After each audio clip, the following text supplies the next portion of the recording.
Welcome to another episode of The Brand Called You, a podcast and podcast show that brings you leadership lessons, knowledge, experience, and wisdom from thousands of successful individuals from around the world. I'm your host, Ashutosh Garg, and today I'm privileged to welcome a very senior corporate leader, an old and good friend, and an author from USA, Mr. George Bickerstaff. George, welcome to the show. Thank you, Ashutosh. George is an author of a book titled The Future of Healthcare Innovation, Investment, and Impact. He's the co founder and MD of Dillon, an investment bank focused on healthcare and technology. And he's the founding member of the Global Leaders. So, George, while we are going to focus most of our conversation around your book, I'm going to ask you a couple of questions before that, and that is that you had an illustrious career spanning leadership roles at companies like Novartis Pharma and General Electric. How did your experiences in these organizations shape your leadership philosophy? Thanks for the question, Ashutosh. Early in your career, the key is just to learn and pick up skills. And to me, getting into one of these big companies was the best place to learn. But what I learned probably more than anything was adaptability, because at each business, they were different. At each job, it was different. Mm, Second thing you learned is to collaborate. mm, It was very important to get along with folks because they would help teach you and you could help them. And I think the third point was you had to have a long-term vision in any of these companies. They all had been around a long time, and mm, that helped me to think mm, long-term. mm. Well said. And across your board memberships and leadership roles, how have you seen the intersection of finance, technology, and healthcare evolve over the years? Yeah, it's getting closer and closer together. Let me try to give just an analogy. Part of Hmm, what I do is invest, and I look at the big databases like Dun& and Bradstreet, Standard and Poor. hmm, And they track all companies and put them into 11 big sectors. They call hmm, them sectors. It's accumulation of industries. And if you look at those three, or there's 11 big sectors, there are three that really intersect closely and intersect more and more. One's healthcare, hmm. people wanting to stay healthy and they're Yep. getting older. Two is information technology. Hmm, And the third one is finance. hmm, So I began to see more and more over time how those three sectors come together. And to me, the key was the intersection point of those three sectors: healthcare, information tech, and financial services. hmm. Very interesting. George, let's now talk about your book, The Future of Healthcare, Innovation, Investment, and Impact. And before I ask you any question, I'm going to ask all our viewers and listeners to go and check out Mr. George Bickerstaff's book. I'm going to get a copy for myself. So, my first question is, what inspired you to write The Future of Healthcare, given your vast experience in healthcare? Well, I think part of it, I've been doing it for a long time, probably close to 40 years now. Mhm.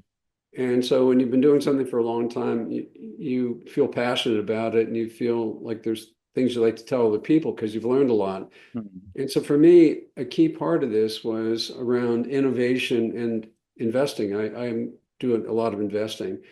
So what inspired me was to see this intersection of innovation, this healthcare, information tech, Hmm, finance coming together, and to write about how they're coming together and how hmm, that will impact the future. hmm, So that was the inspiration, innovation and investment. hmm.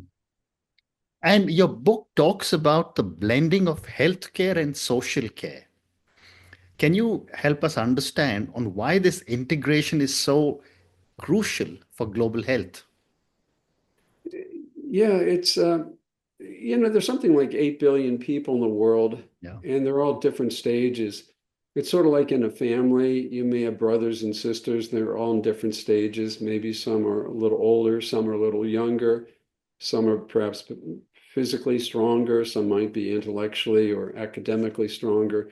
Well, the world's the same way. The world's not one person times 8 billion, it's 8 billion different people. Right. And because they're all at different stages, it's very important to think about how do you get them together in an Mm, efficient way.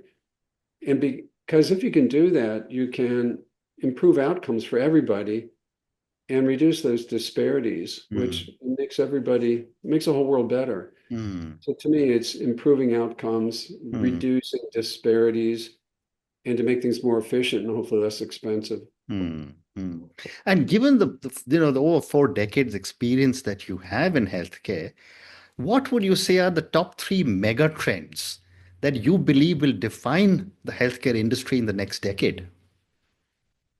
Yeah, to me, it's clearly three things. The first, artificial intelligence, Mm, these huge sources of data that can very quickly put things together.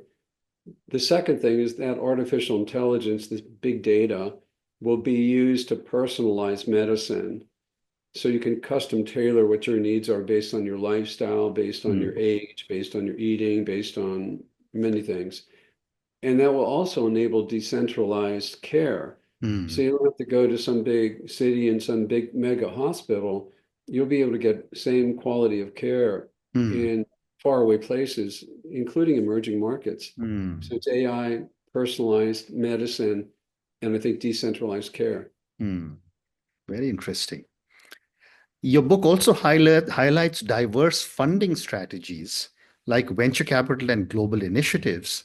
Which of these do you think is most critical for scaling healthcare solutions globally? They're all critical. Hmm, The public solutions, governments funding things, for example, can do very early stage research. hmm, And then it gets to venture capital. The research is proven. Now someone needs to build a company. So venture capital comes in and takes big risk. And then as it moves along, you get into more normal type financing, whether it's taking companies public or having it bought. But what you're finding is the more critical blending of public financing as private investments too. And that's actually coming to light very much right now as we've seen some major disjoints in global health mhm. because of government funding being pulled back in some areas. So the critical nature of public and private is going to become more important. It's always been Right. important, but it'll become more important. Very well said. Well said. Great response. George, my next question is how can healthcare systems address disparities in care delivery across different regions and populations? Probably, Ashok, there's three key points here, and some of it's philosophical. Hmm, And that's, do we want there to be equitable access? That doesn't mean the same outcomes, but equitable access to healthcare. And in order to do that, there has to be a lot of policy reform. right. And let me give an example there. In the US, it can take 10 to 15 years Hmm, to get a drug approved. hmm. If we can reform policies, that could probably be done more quickly. Yep. And then I think the last key component of that is going to be the tech-driven solutions. So agreeing that it's important to have equitable access and adjust our policies to enable that quickly, and then technology will enable all of that better. Hmm. Very well said. You also talk about the transformative power of AI and quantum computing in healthcare. What specific breakthroughs do you foresee in these areas? Well, there's quite a few, and I might characterize it this way. There'll be predictive diagnostics, which means you go to your doctor or based on your iPhone or whatever, Hmm, you'll be able to diagnose what problems you have. So they'll be predictive, not just diagnosing you have mhm, this, but be able to predict it. That'll also be then used in drug discovery because I know what a person's problem is. They'll be able to custom tailor drug discovery based on your genome, your DNA, your RNA, and you end up with personalized treatment.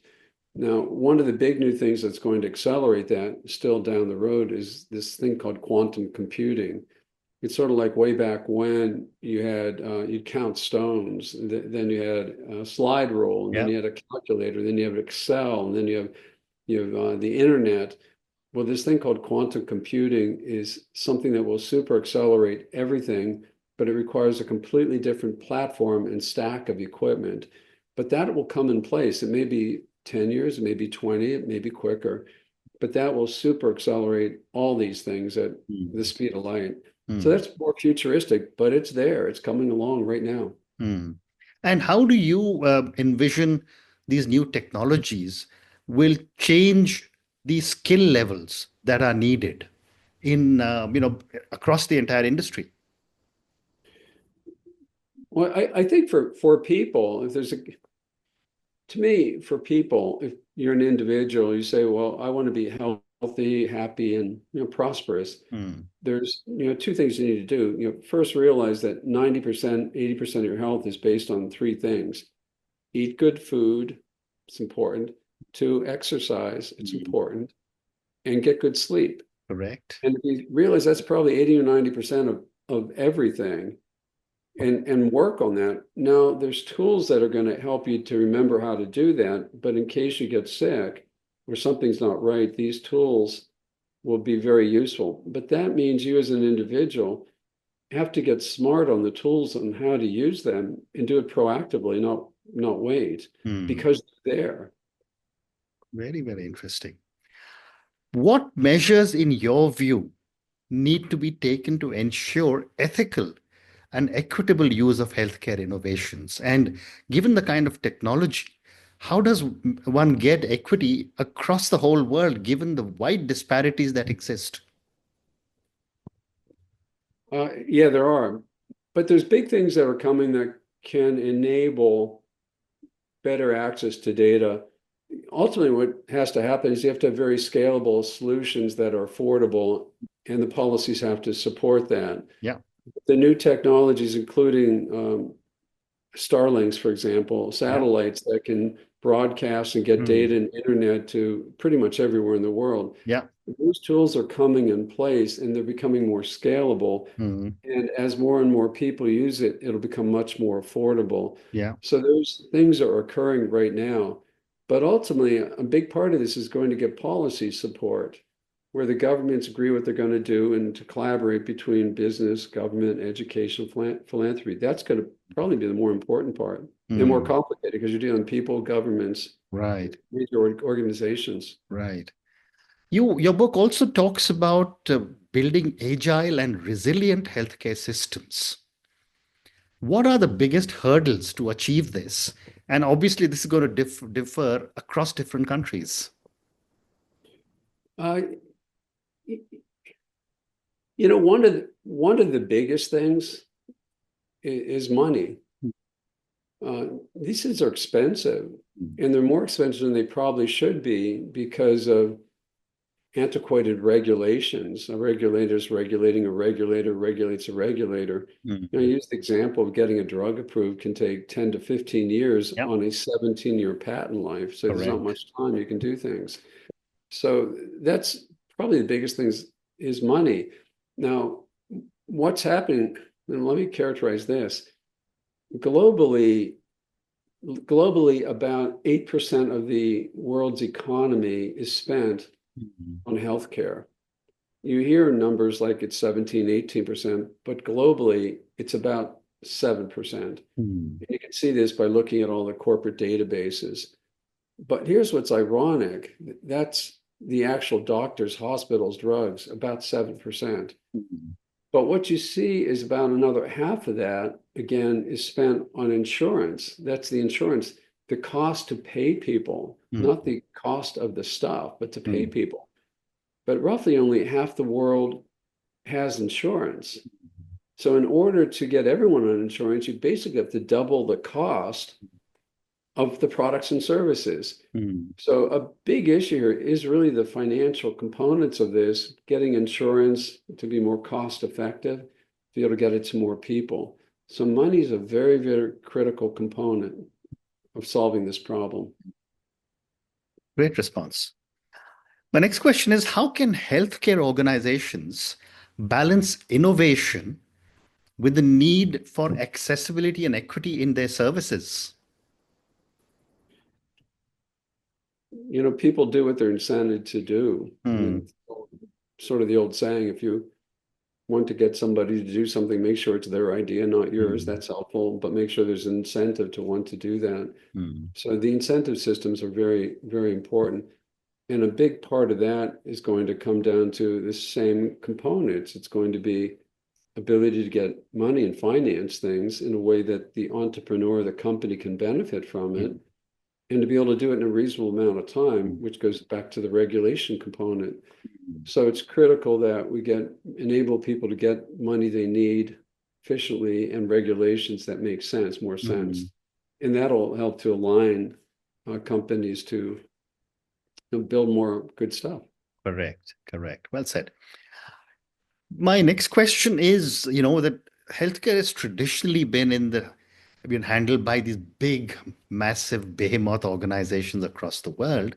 And yet in the last 7, 8, 10 years, a lot of startups have come into this space. And I believe you invest in a lot of startups as well. What role do you see startups and non-traditional players playing in healthcare ecosystem?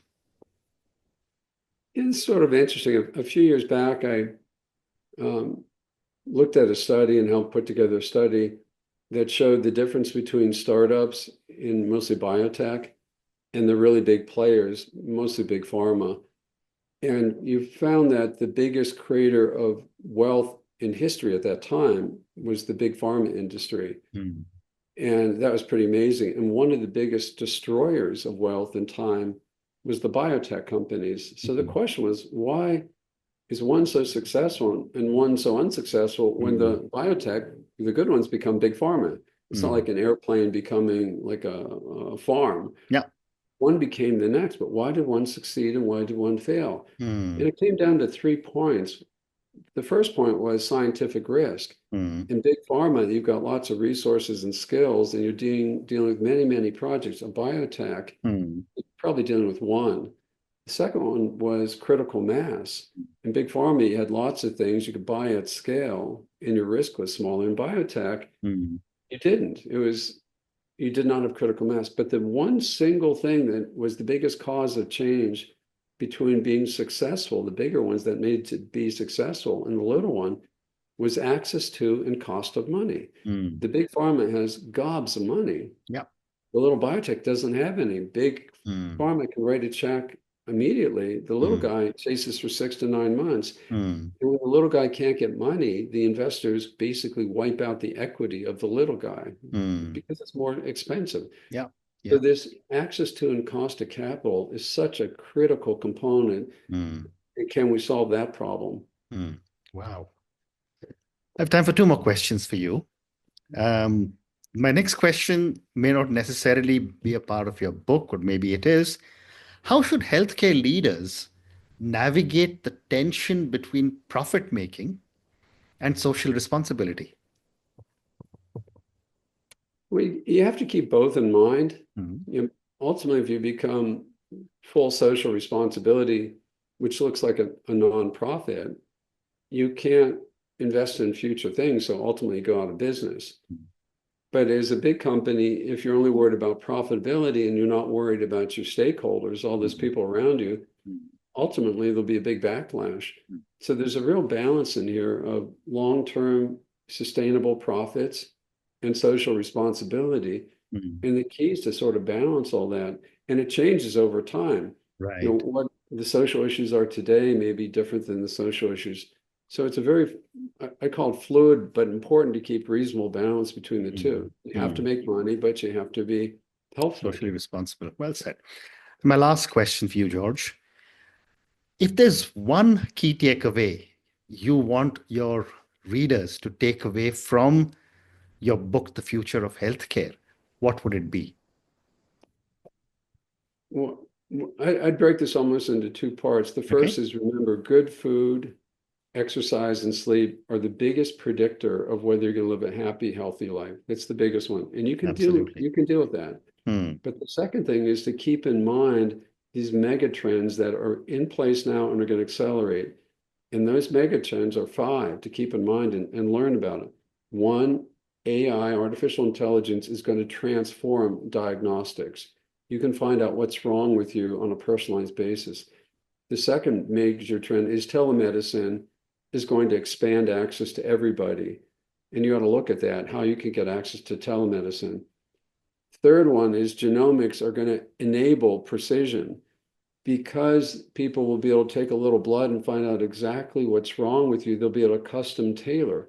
And you ought to be able to ask your doctor to do the genomic test to see what's the best medication and treatment for you. Right.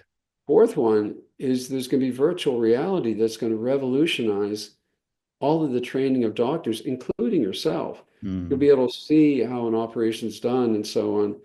And probably the most important that I see, that sort of I live, it's going to be new funding models. In order to fund healthcare, it'll be blockchain, it'll be crowdfunding, it'll be universal health coverage. Will shape this entire accessibility issue. So the two big things, most of your health you have fully under control, you just have to do it. And the rest of it is keep informed and watch these technology shifts that are going to help you. Stay up with it. Well said. And on that note, George, I just want to say, first, what a pleasure it is to catch up with you after so many years again. But thank you so much for speaking to me about your book, The Future of Healthcare. I think we covered some very interesting ground. I could keep talking to you because you have such a deep knowledge in this area, but we did speak about blending healthcare and social care. We talk about the top three mega trends. You highlighted few times how important it is to eat well, sleep well, and have a healthy life. We also spoke about addressing disparities, about AI and how AI will change so many different aspects of healthcare. We also covered ethical and equitable use of healthcare. Thank you for speaking to me, and all the very best to you. Great. Thanks, Ashutosh. Thank Have you. a great day. Thank you. Thank you for listening to the Brand Called You videocast and podcast, a platform that brings you knowledge, experience, and wisdom of hundreds of successful individuals from around the world. Do visit our website www.tbcy.in to watch and listen to the stories of many more individuals. You can also follow us on YouTube, Facebook, Instagram, and Twitter. Just search for the Brand Called You.